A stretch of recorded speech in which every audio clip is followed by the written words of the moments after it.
Greetings and various assorted salutations. This is the third lecture in U.S. History 3. Incidentally, the third lecture on World War II. And we are going to finally technically start World War II in this lecture. 14.3 in your textbook if you're curious. And World War II begins in Europe. Now, America's going to join later, so a lot of this is going to feel like a world history, European history review for a lot of you. But essentially, the totalitarian powers, Germany, Russia, Italy, they all sought land that was held by other nations, as discussed previously, such as like Czechoslovakia and whatnot. And while diplomatic means had gained Germany much of Czechoslovakia, especially for the Nazis, this was not enough Lebensraum, and peace could not last for Nazi Germany. Now, to complicate things further, we have the Non-Aggression Pact, and that's really what kicked the diplomatic document that kicks off World War II.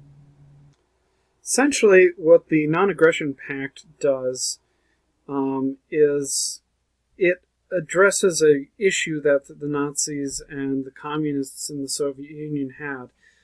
Essentially, peace could not last. Nazi Germany and Soviet Russia hated each other. The Nazi fascists in Germany knew that one day they would have to fight communist Russia. And that day seemed very soon, and many of them hoped sooner rather than later. These two ideologies just could not really coexist. Communism seeks to destroy all nations and reform humanity into one working class group and establish a communist Soviet socialist utopia, whereas fascism believes in the strength of their own nation over others. And so the Nazis had a very radically different view. The Nazis believed in this nation overall, whereas the communists believed in global revolution and rebuilding the world in their image. Both sought to rebuild the world in their own image. Disturbing as that is to realize. However, the Nazi Germany and the Soviet Union would not initially fight each other. Both of them realized that they needed time and resources so that they could more effectively wipe each other off the face of the earth in a more thorough manner. And so what Hitler and Stalin, remember, the leader of the Soviet Union in this time period, did is they signed what was called the Non-Aggression Pact. And essentially what this did is the Soviets and Nazi Germany agreed not to declare war on each other for 10 years. To seal this deal, they both invaded Poland. Obviously, Poland was not thrilled about this. Germany would smash into Poland from the west, and the Soviets would stream over the border in the east.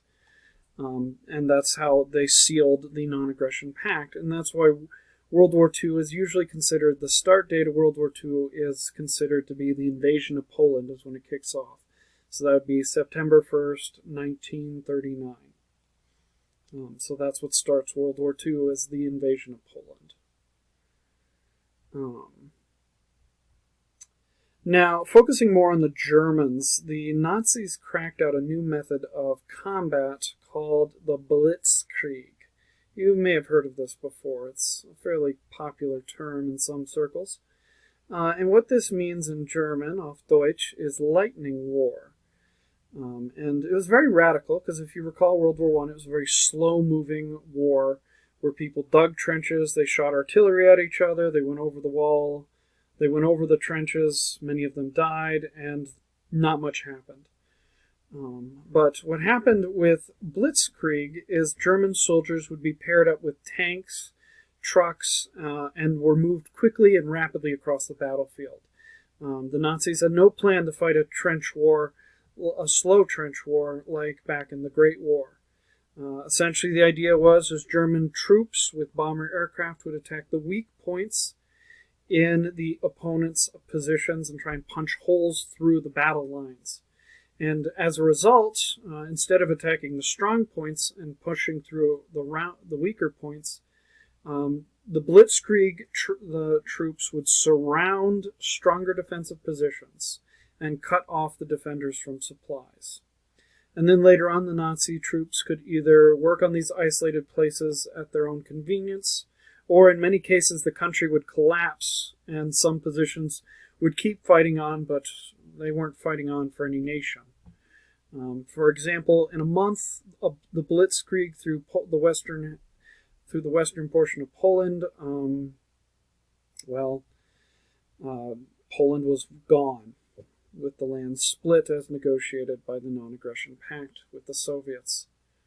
You can see a quick little summary of the Blitzkrieg here as well. And this Blitzkrieg method, Germany's blitzkrieging, would rapidly snap up the Netherlands, Belgium, and Luxembourg. And quite frankly, in this time period, Germany's armies appeared to be unstoppable. Britain and France were particularly horrified by this development. Poland was kind of their line in the sand for many British people and the French, because with the invasion of Poland, both France, the French Republic, and the British Empire declared war on Germany. Now, there wasn't really a whole lot of intense fighting at first. They call this the phony war.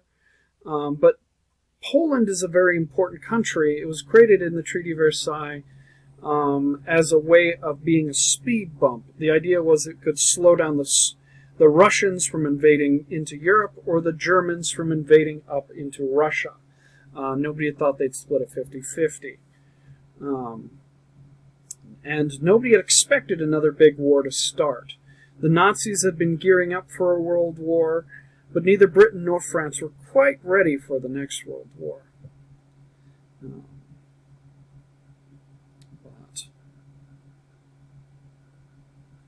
Essentially what happens is France did make some preparations. They built up the Maginot Line, which is a series of concrete, earth, and steel trench bunkers with underground trains, heavy artillery, and some of the France's best troops. That was built along the German border. The only problem is that's a strong point, and if you know how blitzkrieging works, you don't attack the strong point, and so the Nazis blitzkrieged around the Maginot Line and invaded France through Belgium. In fact, the Germans were just only getting better at blitzkrieging, at the Blitzkrieg. The Republic of France fell in about 46 days, and they technically had more time and were expecting an invasion, unlike Poland. British and French troops would flee as France fell at the beaches of Dunkirk. You've probably heard about that movie that came out recently that was covering that incident. And 70% of the British troops made it back to the British Isles on literally any boat that was flying the Union Jack, whether it was a fishing boat or one of the British Navy's, the Royal Navy's ships, war vessels. Anything that could sail was a vehicle used to transport British troops and French troops to safety. It's widely speculated that had the British evacuation failed, well, the world as we know it would be very, very different. Now, with the fall of France, this really changed the characteristic of the war. The Nazis remembered Germany's defeat in World War I, and they found the exact train car where Germany had surrendered to France. They parked it in the exact same place that train car had been parked in 1918, and had the French surrender in the exact same place. The Nazis were very bitter about losing the Great War, about German Empire losing the Great War. And World War II, as a result, often comes off as a war all about grudges, deep-seated grudges. What would happen to France is France would be reformed into a puppet state called Vichy France. And Vichy France would be controlled by the Nazis, and Hitler would have a victory parade in Paris. And as you saw at the start of the presentation, Hitler would have his own tour of Paris and have his picture taken at the Eiffel Tower. So the European continent is effectively, Western Europe is effectively under Nazi control, and things will only get worse. Here's a picture of the Vichy flag in case you're curious. And this is the evacuation of Dunkirk. Now let's get on to the Battle of Britain. Now, the British Isles were in dire straits. Central and Eastern Europe are effectively gone. France and most of Western Europe is either Nazi property or it's effectively neutral and not involved in the war at all. Examples being places like Switzerland and Spain. They don't really get involved directly in the conflict. The British Empire is basically alone. The United States would have initially very little interest in Britain beyond selling weapons and supplies through the Lend-Lease program. We'll talk about that a little bit later. And Hitler made it very clear Britain could not exist in a world of the Third Reich. Now, if you recall Neville Chamberlain, he was the prime minister who followed the policy of appeasement. He's out of office, and in his place is Winston Churchill. And unlike Chamberlain, Churchill believed that the British needed to fight. Many British called for surrender, but Churchill said no. Part of his speech, one of the greatest speeches given on defending a country, is attached separately as an activity in our course. I recommend listening to it. And he essentially explains in that speech that the British Empire is not just an empire, it is the last bastion of democracy and civilization in Europe. As you learn more and more about the Nazis, you will realize that Churchill is disturbingly correct in many regards in this matter. But before that, the British and Churchill's will would be tested by what is called the Battle of Britain. It's also called the Blitz, and essentially the German Air Force, Luftwaffe, were tasked with destroying the British Royal Air Force, British factories, and bombing the ordinary people of the British Isles. If you recall from the Chronicles of Narnia, that children's book, when the kids are sent off to the countryside and they go on all the adventures, part of the reason they're sent out there is because that's during the Blitz. And what the British people did is to protect their children, the future of Britain.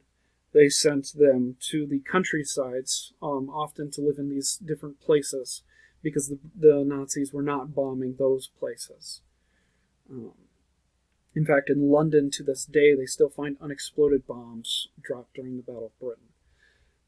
To say the least, this is perhaps some of the darkest 3 months and 3 weeks of the British Isles. No one has really threatened the British Isles since the medieval ages, and anyone who had any success really hadn't been able to threaten the British people in their own homes since the Middle Ages. No, there's a picture of Winston Churchill. And here's some pictures of what some of the attacks that the Nazis performed in different parts of Britain and Scotland. I think most of this stuff is pictures of London. The subways were converted into secure areas. But the British would hold out during the Battle of Britain, and the Germans would kind of have to content themselves with, taking over the rest of the European continent.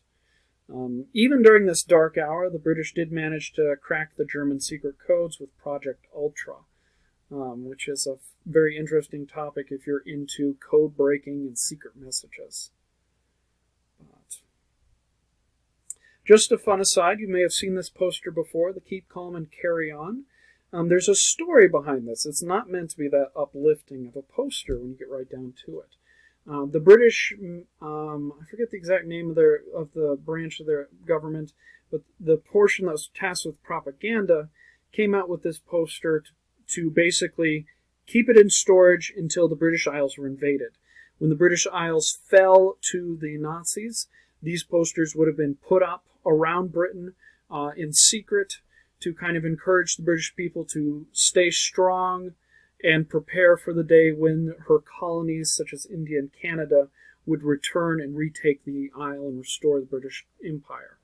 These posters were never used. They were seldom seen until the 21st century. Just kind of a fun little history factoid.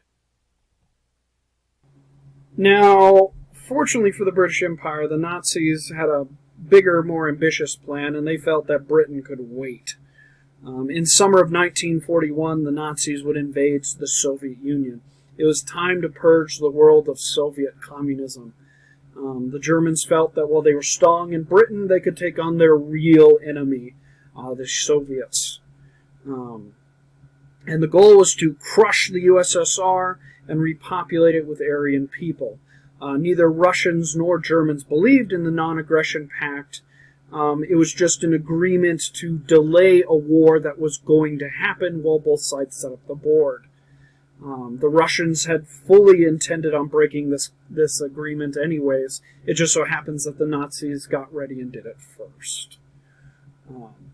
Now, while I say that was their goal with the Nazi goal, it was a try. Operation Barbarossa, the invasion of Russia, is considered one of the worst military failures of the Third Reich. It's one of the worst military invasions, period. Many military historians can run you through the finer detail. Here's a summary of some of the biggest problems. Let's scroll down through it. As always, you can view my slides in the description below, and you can get a good look at the pictures or the slides if I'm moving through things a bit too fast. Essentially, the idea was the Germans' goal was to capture Moscow, and the theory was if Moscow falls, the Soviet Union falls, and communism dies with it. That was the Nazi theory. But of course, the Nazis had some problems. One, Eastern Europe is massive. It's a lot of land, a lot of ground to cover. The Soviets have this habit of burning everything as they retreated, so that was always a problem. You couldn't depend on gathering supplies in the local area because the Soviets made sure there were as little as possible. Also, winter's cold. Even though the Germans started in the summer, that distance thing was a problem, and by the time they were in the outskirts of Moscow, it was winter. Hypothermia is a horrible way to die, as Napoleon's troops would tell you. And the Soviets, while they were often disorganized and they were desperate, and that made them fight harder. And the Germans also, while they had much of Western Europe, they hadn't had the time to organize it and marshal it into a really effective resource supply line to keep things going. Also, this is one of the weaknesses of the Blitzkrieg. If your Blitzkrieg moves too quick, your supplies can't keep up. And then you can wind up with a lot of your troops behind enemy lines with low supplies and plenty of strong enemy positions around them. So that's a problem as well. But anyways, while the Nazis have this crack army, it's not supplied enough to smash through. I feel like I've covered quite a few of these things.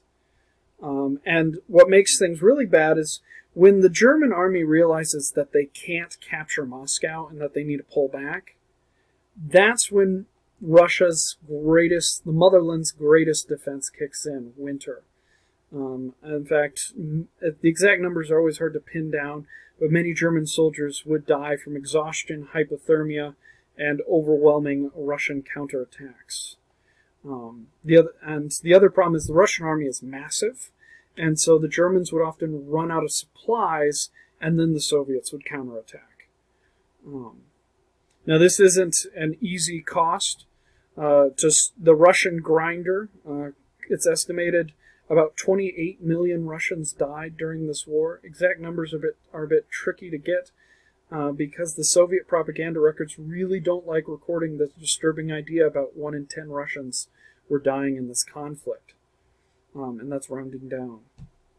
And one thing that's worth mentioning, if you're into the Soviet history, the Soviets will often refer to this as the Great Patriotic War, because while we refer to it as World War II in the West, the Soviets kind of see this as the war that defends Soviet-style communism. It's a defense, and that's kind of how they see it. But Now, we've been talking about Europeans and whatnot. Where's America at the start of the latest and greatest European land war? Well, we're neutral and isolationist. We did have some favor. We liked the British and the French through programs like Lend-Lease that we'll get to read about in just a second. We had programs like Lend-Lease in 1940, the Neutrality Act of 1939, cash and carry with arm with allied nations. Basically, we had the United States, while we were isolationist and neutral, we had a bunch of ways that allowed American corporations and the U.S. government to lend money and sell weapons to the British Empire and the French Republic before it fell. But let's see here.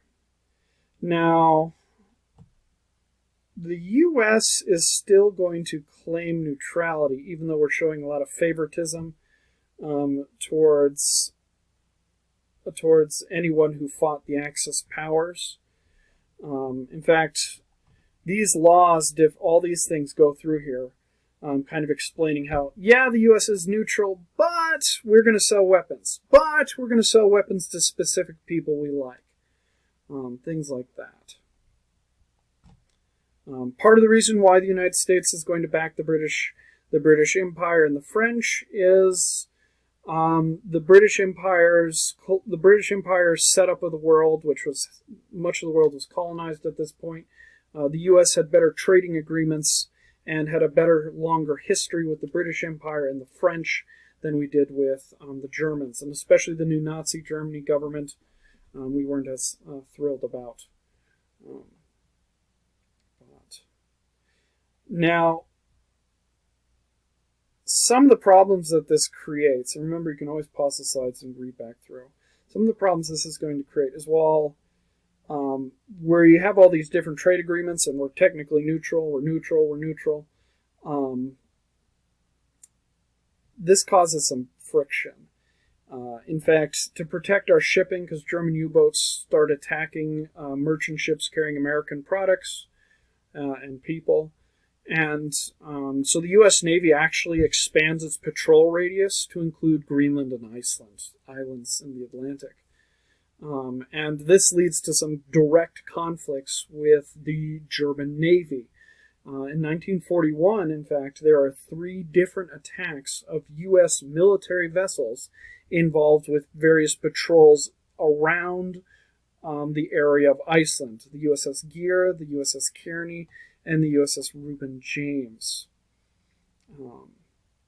Those are 3 incidents where the United States and Germany, Nazi Germany, were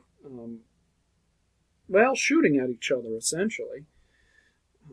And so, while the United States is going to proclaim neutrality with these different acts, the German government increasingly doesn't see us as a neutral power. But that's 1941 for you. I think I'm going to stop here at 1941. You may need to consult some additional resources that I've provided to fill out the vocab for this lecture, but I don't want this lecture to run on too long. So please use additional resources to fill out your knowledge. I hope this has been a good introduction to kicking off World War II. Thanks for listening, and I guess until later.